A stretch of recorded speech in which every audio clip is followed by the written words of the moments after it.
Are you thinking of owning your dream homes? EJ Investment is here for you. Secure our quality bungalows with 2, 3, or 4 bedrooms, or our story buildings, 3 or 4 to 5 bedrooms at very affordable prices with flexible payment plans at our Sanyang Seaview Estate, where you can enjoy the cool breeze with modern infrastructure such as tar roads, covered drainage system, modern electrification with street lights, gated entrance with security posts, and social amenities such as gas station, shopping mall, medical clinic, park, schools, children daycare, and a lot more. Our dedicated team of professionals will keep the estate clean at all times, provide security and patrol team within the estate premises, install latest technologies such as CCTV, Wi-Fi, home network installation, solar panel, and power backup system. Also, check out for our additional home facilities and interior design service such as premium tiling, wall plaster, home landscape, fingerprint home lock, and a lot more. Visit our office at Senegambia Kololi Highway and get a free site visit tour, or contact us on 4464838. WhatsApp us on 3259220. Or you can visit our Facebook page or Instagram on EJ Investments. EJ Investments, we are first in properties.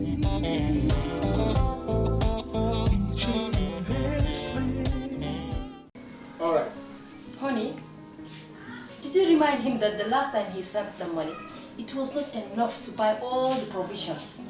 Oh, sorry, I forgot to tell him. Are you guys talking about money transfer to buy provisions? Yes. But don't you know about Baluwo? Baluwo? What is Baluwo? Baluwo is a service that your son can use to send provisions directly to you guys from the shop. And you don't have to worry about the exchange rate. Tell me how Baluwo works. It's very simple. Just log on to baluwo.com and shop, or download the app on your phone. You can shop on the website or using the app to buy online basic products for your family and friends. With Baluwo, you decide what your money is spent on. Your money, your choice. Buy online products for your family and friends in the Gambia, Senegal, Nigeria, or Mali. Baluwo, better than sending money.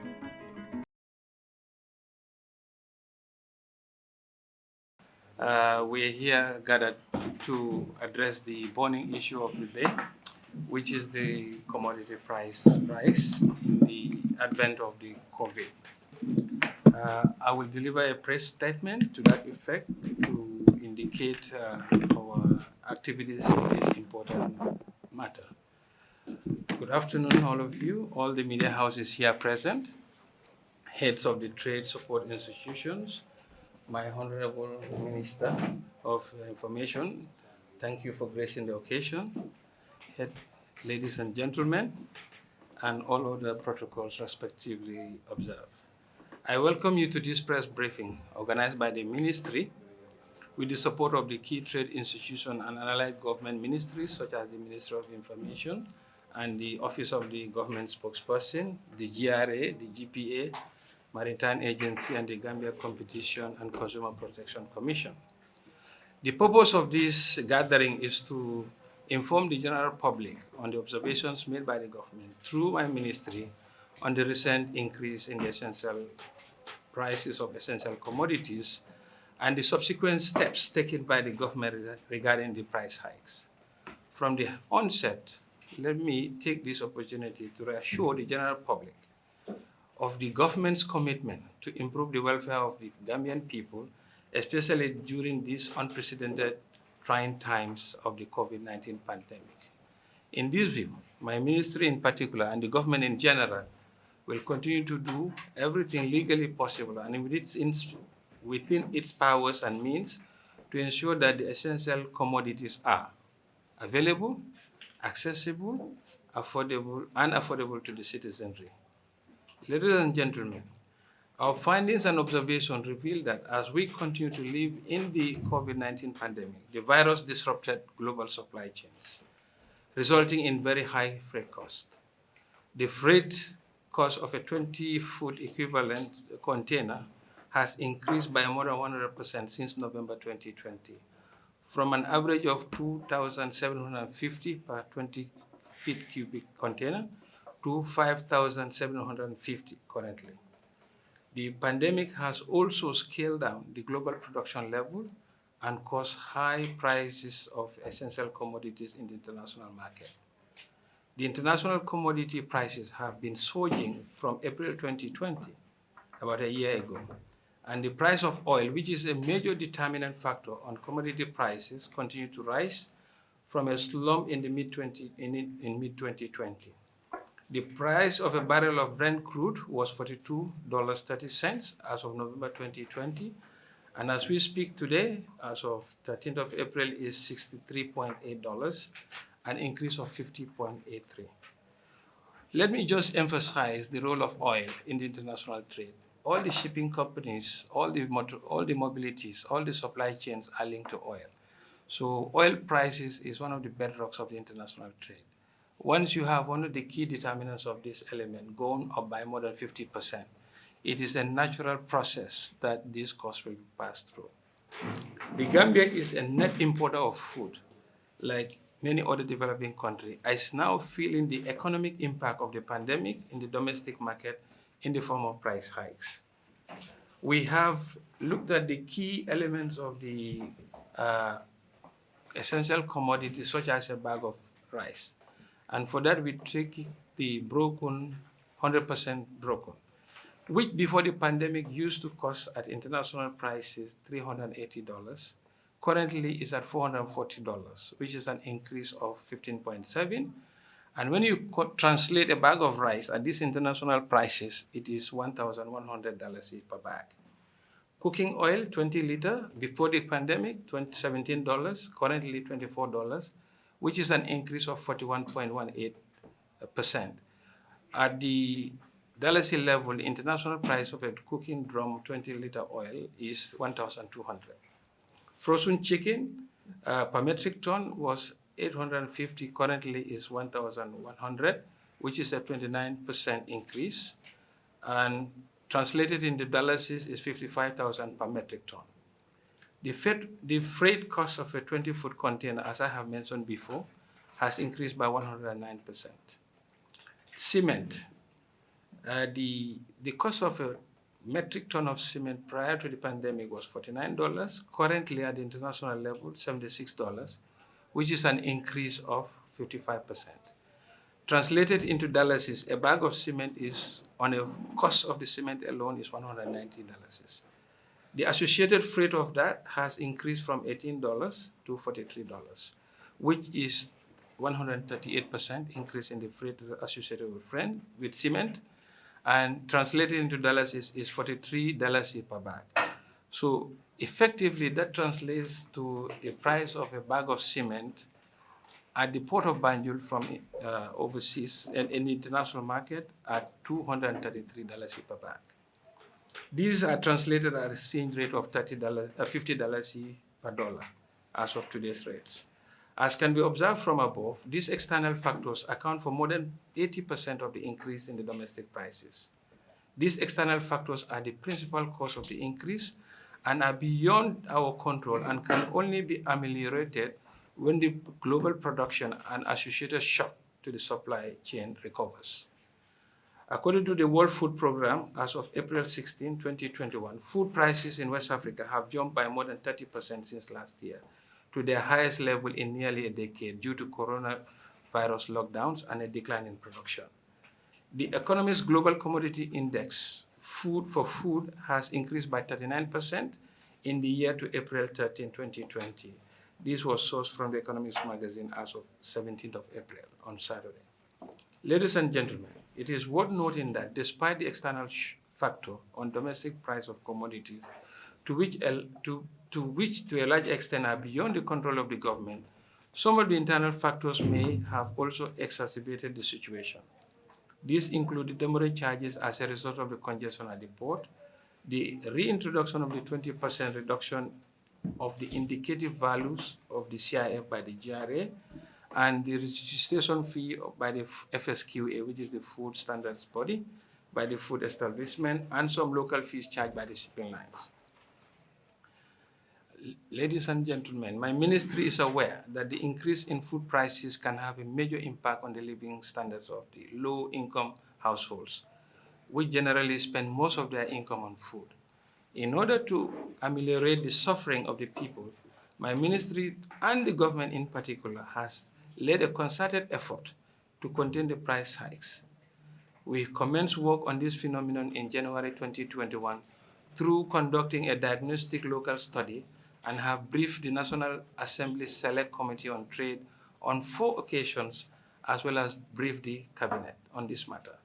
As a result, we took a number of measures and actions which include the following. In order to avoid the high demurrage, my ministry has worked with the Gambia Ports Authority to facilitate the priority berthing of vessels carrying essential commodities. On April 13, my ministry physically participated in the implementation of the arrangement of priority berthing for jar oil cement. Because of this intervention, jar oil company could be able to sell their cement at a wholesale price of $290 and a retail price of between $305 and $310. Because this intervention has prevented any demurrage, and as a result, the savings resulted from that has been passed on in a price reduction. This, we can notice that resulted in a significant reduction in the retail price in the Greater Banjul area from an average of $380 in the preceding weeks to currently around $310, which is a reduction by 22.5%. In order to avoid the asymmetric information on essential commodities, my ministry, in consultation with key institutions, is planning to launch a price transparency mechanism whereby the ministry will publish the prices of essential commodities in all regions of the country periodically so that the consumers will be better informed and they can transact accordingly. I would want to emphasize that the Ministry of Finance, through the GRA, has not reintroduced any taxes to the business community since the onset of the pandemic in March 2020. In fact, as of March, currently, March 23 precisely, the GRA has suspended the reintroduction of the 20% in the increase of the CIF valuation of essential commodity. The CIF valuation of essential commodity is now set at 80%, which was the case in April 2020 when the government introduced this measure to cope with the effect of the pandemic. The authority has also maintained a zero VAT value-added tax for most of the essential commodities as defined in the VAT legislation. And in the spirit of transparency, we'll share with you the full table of duties and taxes as currently obtained after this press statement. The authority has also maintained a flexible payment plan for the business community in terms of allowing more time to pay taxes and providing tax breaks to businesses struggling to generate sufficient profit to pay their taxes. With a view to addressing the congestion and improving the overall port efficiency, the Gambia Ports Authority also completed a dredging exercise since March, and this has increased the capacity of the port that now it can berth 5 vessels at a time. And the GPA, in collaboration with GRA, has relocated some of the imported vehicles to a new storage facility at Bond Road in order to decongest the port. With this intervention mentioned above, we will be in a position to ensure that the consumers are protected in these trying times during this COVID pandemic. And we are with every consumer as ourselves, we are a consumer. And we are very sensitive to the plight of the citizenry. And government will leave no stone unturned within its capability. But as we have mentioned at the introduction, that 80% of these increases are due to external shocks and not due to local or domestic factors. As such, government can do very limited intervention in those regards. So with this, we conclude our press statement, and the floor is open. Thanks. All these after these interactions, we will, in the true spirit of transparency, share with you a package that will include the press statement, and we will also include on it the ministry's engagement with all the stakeholders on the price hikes, because we've had a consultative approach, inviting all the players in the sector, from the importers to the GPA, maritime agencies, shipping companies, and the timeline on when we did that. We have also, for the first time, been able to capture the price of these essential commodities across the country, from Banjul to KMC, to Brikama West Coast region, to the Fonyis, to LRR, to Farafenye, Bara, CRR South, CRR North, and the URR. And it captures the current prices of these essential commodities, featuring American rice, Saddam rice, 20 liters of cooking oil, a cup of oil, cooking oil, 20 liters of palm oil, cup of palm oil, cement prices, bag of Irish potato flour, cost of a bread, fuel per liter, bag of sugar, and bag of onion.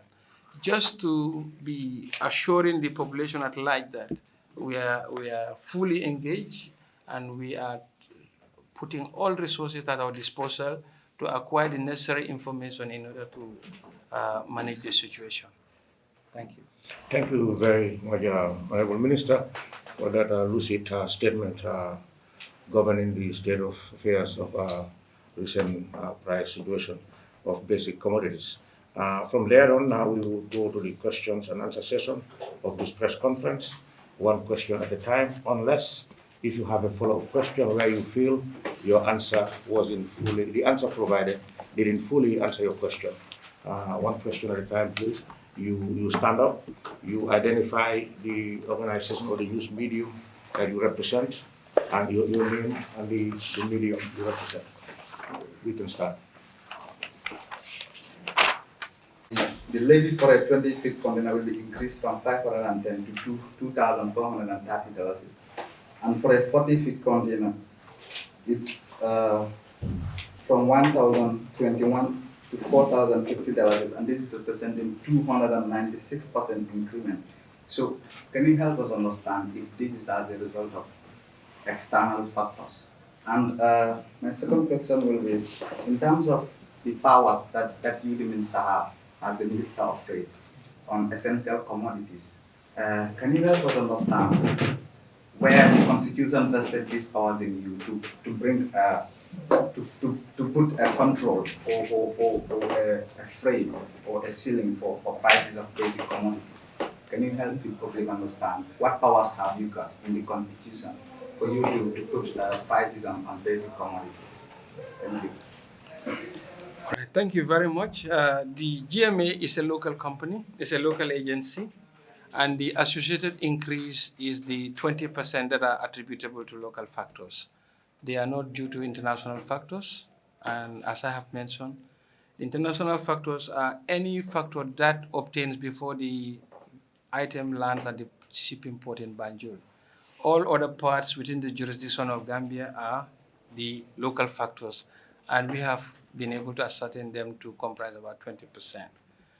Regarding to the powers that, as a minister, I have in order to, first, I must make mention of one very important underlining.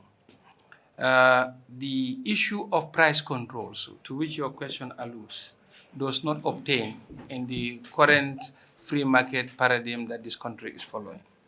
And as we know, there has been many calls, and I have personally been consulted on whether we can introduce price controls as was done in the past. But I can tell you that the current economic regime of a free market does not encourage, neither tolerate a free price control. To that extent, this has been, some were even quoting what had happened in the past. There was a time when we were in school, we all remember there used to be a price control unit. But we all remember what were the consequences of that. It resulted in shortage. There was, I remember in the late mid-80s, shortage of even basic commodities like rice. People used to queue before they can get a bag of rice. So in the current regime, price control does not obtain. On the powers that I have as a minister to put a price cap on matters, this is guided by the Anti-Consumer Protection Act, and we have a dedicated agency, which is the Gambia Competition and Consumer Protection Commission. And Mr. Cisse, who is the head of that commission, will further elaborate on this point. Mr. Cisse, please. If I get you right, your question was A, the GMA levy being increased, and the powers that we have to introduce a price cap. And I think the first thing that I should say, in addition to everything that the minister has said, is that we need to understand where we are. We are living in a pandemic, and now we are feeling the effects of the pandemic, and that's what he was saying. And he alluded to the fact that most of this are, like out of our control. Freight charges going up by almost over 100%, prices of basic commodities rising. Now, the GMA levy, like you said, is not a new thing. It was there, but it has been revised upwards. And what the Honorable Minister is trying to say by engaging GMA, GPA, and GRA is to help lessen or cushion the impact, on businesses, on things that we can control. So we have had engagements with GMA, and it's continuing, and we will continue to do just that. Now, as far as the powers are mentioned, the minister started with the Essential Commodities Act. And I think you should understand the preamble to the act is to control the availability and affordability of essential commodities, as stated in the act. And cement, for example, was not, but it's now added. That's the legislation. We also have the Consumer Protection Act. And if you look at 11(2)(a), which I can read for you, it's very clear. A supplier shall not adopt or indulge in a trade practice that brings about manipulation of prices or conditions of delivery or affect the flow of suppliers in the market relating to goods or service in such a manner as to impose on the consumers unjustified cost or restriction. And the reason I'm quoting that is, again, on the cement. We did a study, like he alluded to all the things that gave rise to it. But we have also found out that in addition to that, there is profiteering at the retail level. The investigation is on, so I'm not going to say much, but I can tell you that we have the invoices of how much they pay and everything, and there is a huge markup at that level. So that's why we decided to do just that. And he mentioned something very important, consumer information. Because I've been following this for a while. Like 2 months ago, about 6 weeks ago on Peter Gomez's program, Silla went on the air to say that he's selling at 240, 260. And that's the wholesale price. And I think sometimes consumers too should be more, I don't want to say they are not responsible, but should be more informed as to what the prices are out there. There's a wholesale price and the retail price, and if they are taking advantage of what they are doing in the retail market, you can bond together and buy wholesale. And I think one of the things that the minister will talk about is the fact that we've engaged suppliers to even lessen the threshold on what wholesale should be. Instead of 100 bags, if somebody comes to you for 50 bags, you can sell wholesale. Same for rice and same for that. And the difference is huge. As we speak, I don't want to tell you the wholesale price of cement, but it is way less than the 305 that we set. I'll just stop there. Thank you. Thank you. Thank you very much, Honorable Minister, the Honorable Minister's President, Honorable Secretary, my colleague, Mr. Cisse, all the media houses here present. I just want to add to what the Minister has just said about what we are doing to help the businesses in the country. Because you all know that we are now living in an unusual situation since the pandemic, COVID-19, since 2020.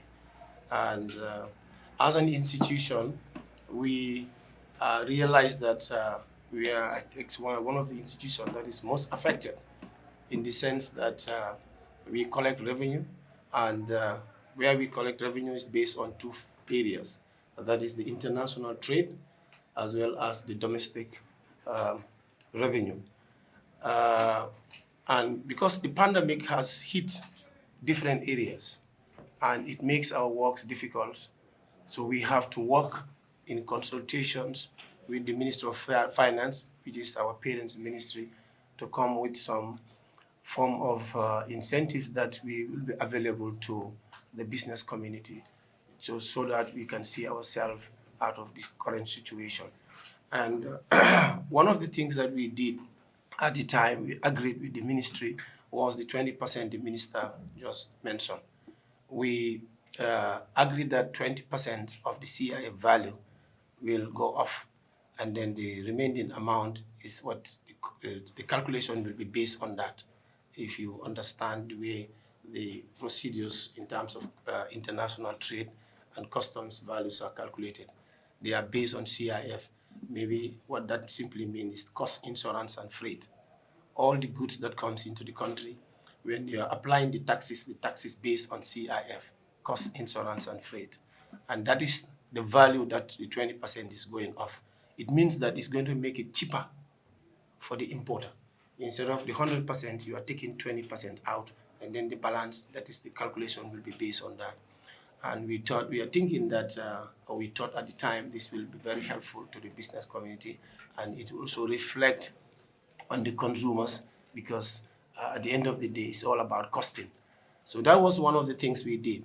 And in addition to that, we also have given them the opportunity for what we call a direct delivery facility, DD.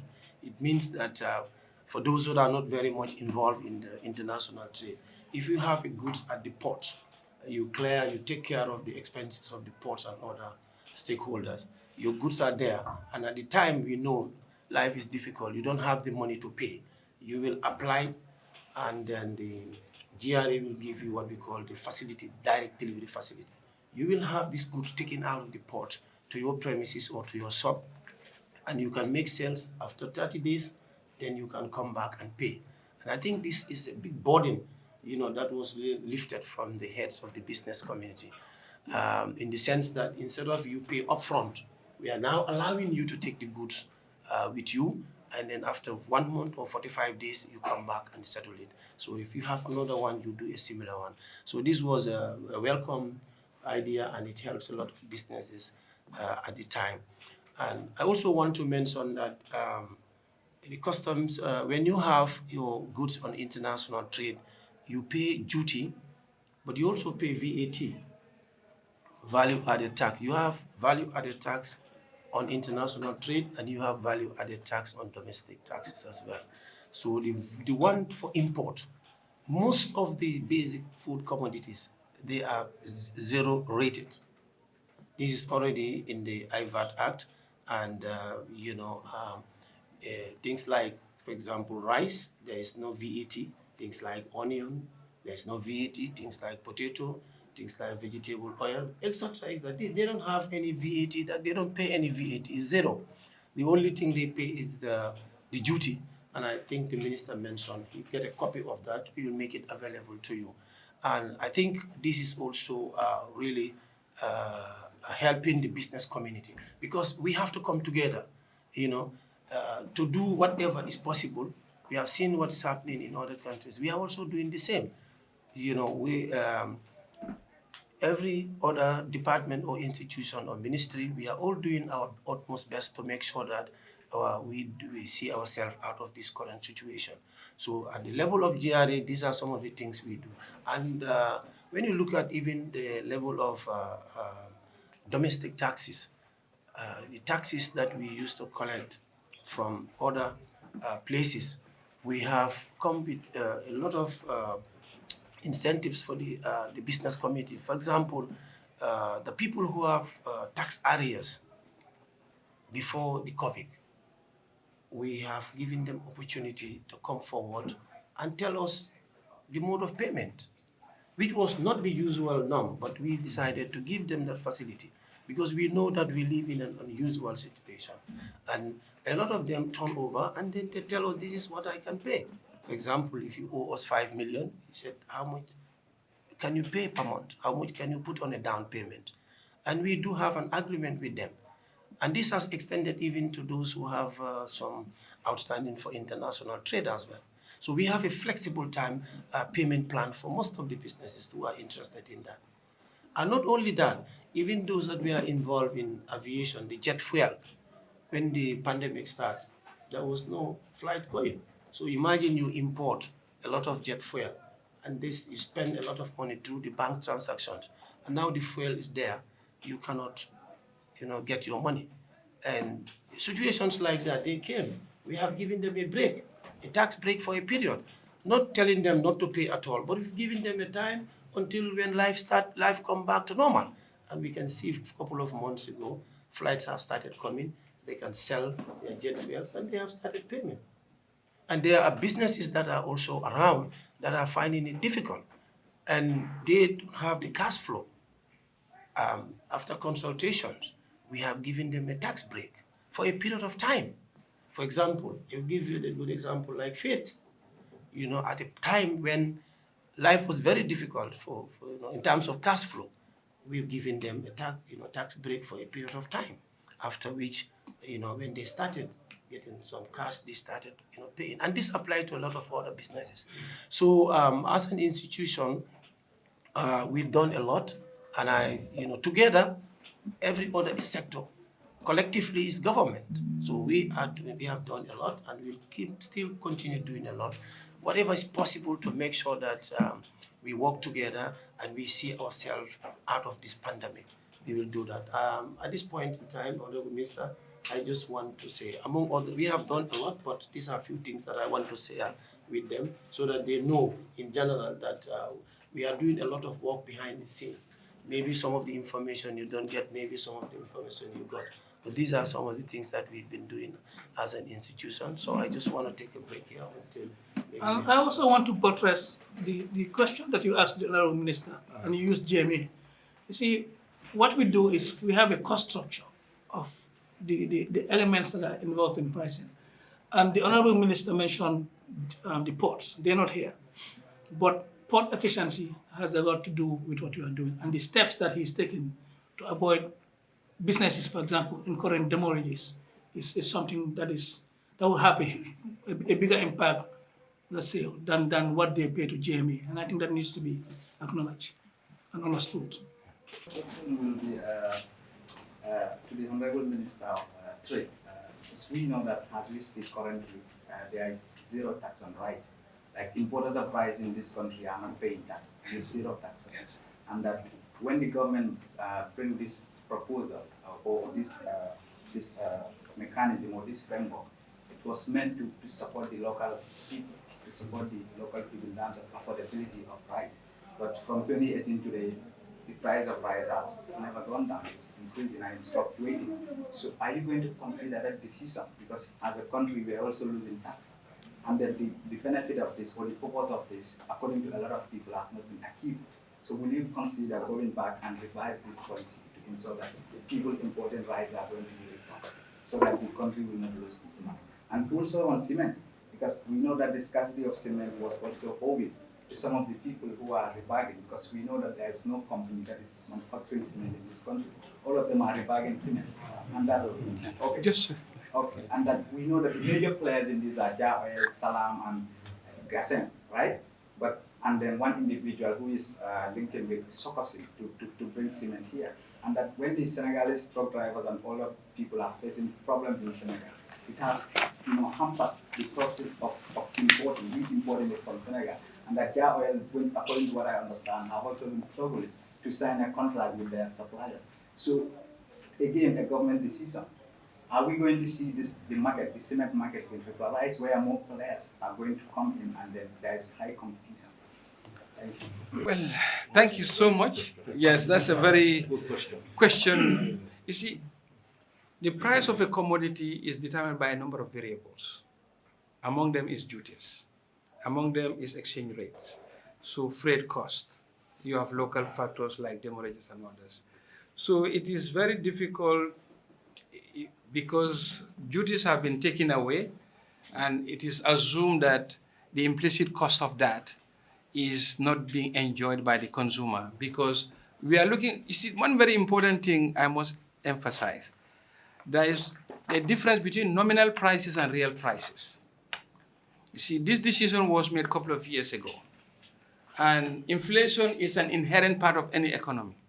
The price of any item yesterday will not be the same as 1 year down the line because of inflation and because exchange rates also move. So it does not mean that the consumers have not benefited simply because the price of bag of rice have not gone down. Maybe we are all looking at a certain numerical number, let's say 1,000, and we expected it to be below 1,000. No, but in the due process, at that time, the dollar C was not even 50. It was in the 40s. So, and these items are purchased using foreign currency. So the business of business is to make sure you pass through your cost. So if we, as a government, felt that because we believe price of rice have not come down significantly, as such we should put this duty back because we are losing the revenue, the only way the businessman will do is to pass the cost to the consumer. So currently the price will be higher. And this is reflected in the comparison we have of a price of bag of rice, 50 kg between Senegal and Gambia. Today, our price of bag of rice, Saddam, is about ranging of 1,300, but in Senegal is 1,679 equivalent. So putting back the duty element will only add to the current cries of the citizen. And it is that considered view. We know that, of course, people were looking at that numerical number that it did not fall below 1,000 or so, but no, other events have taken over. Freight costs have increased, cost of business have increased, and all of that. So that is to answer that.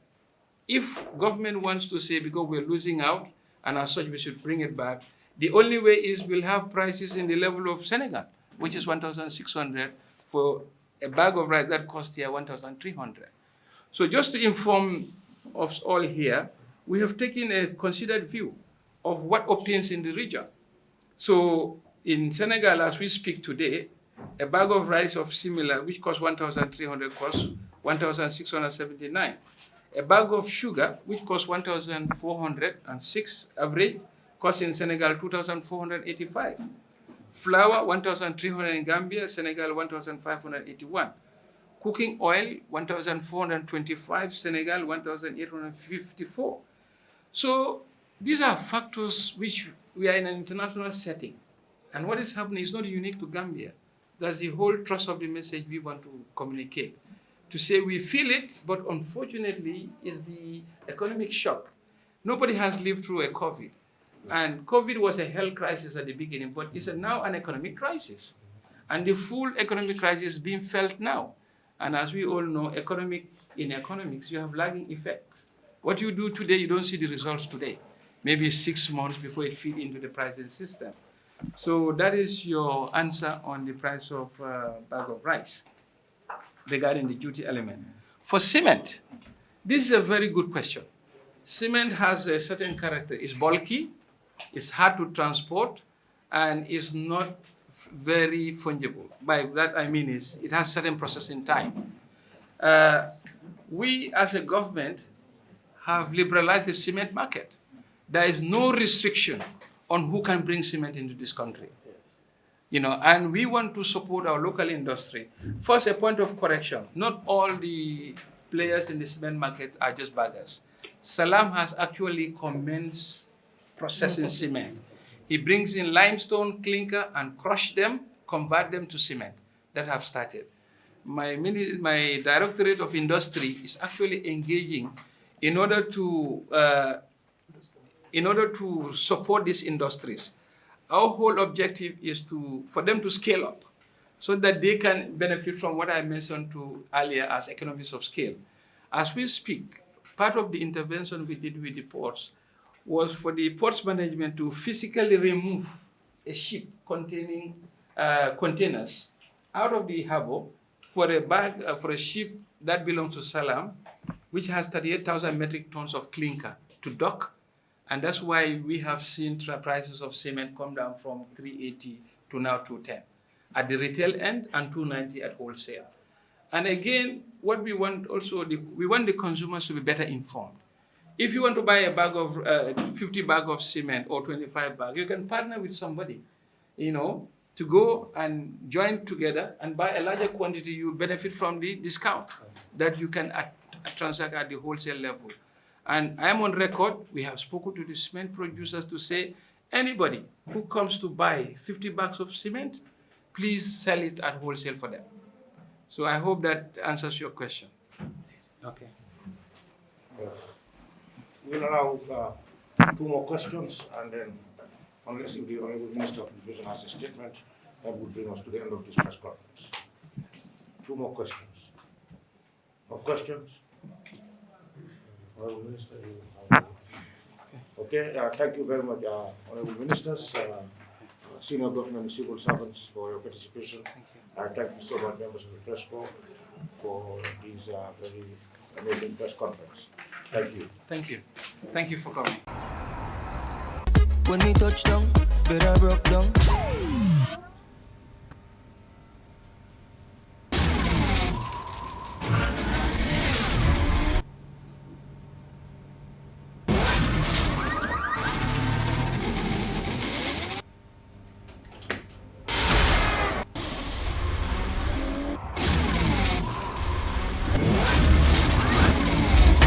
Gamtel G-Fiber, now you can enjoy super fast internet in gigabytes. G-Fiber is affordable, stable, secured, and accessible to homes, businesses, and enterprises. With Gamtel G-Fiber, the future is speed.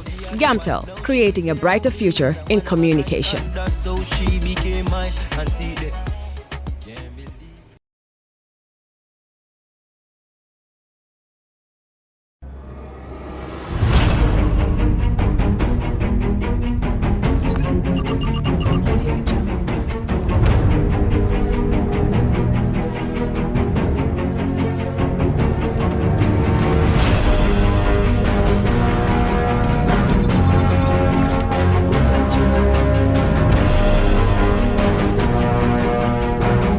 In communication, connectivity is everything. We ensure that the links never sleep.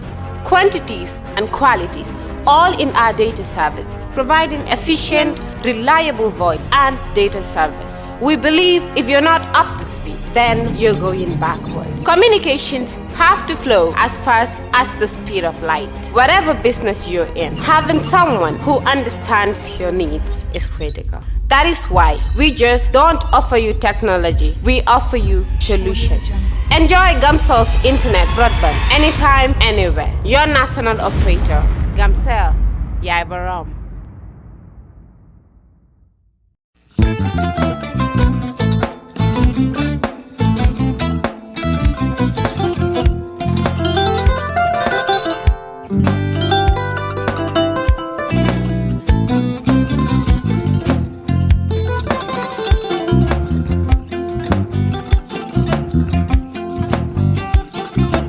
Agada di. Mbijan aganya. Albaka. Mbaka important. Yo, nga transfer la sto. Ya transfer la sto. Ha, code nyinji. Okay. Important. Nsila ID soto. Ah, sa soto.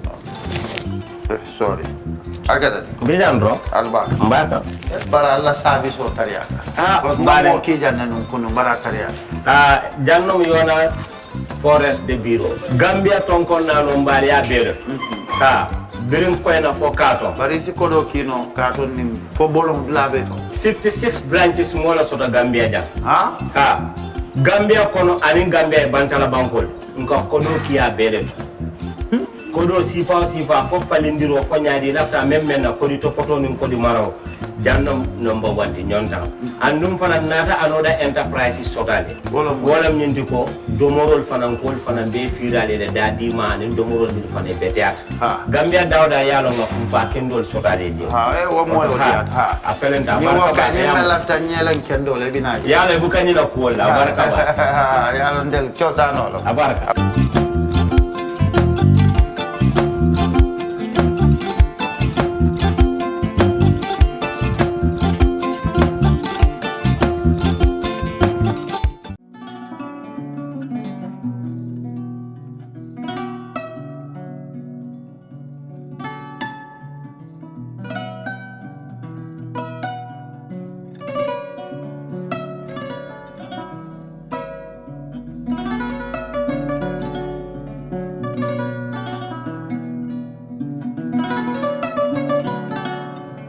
you.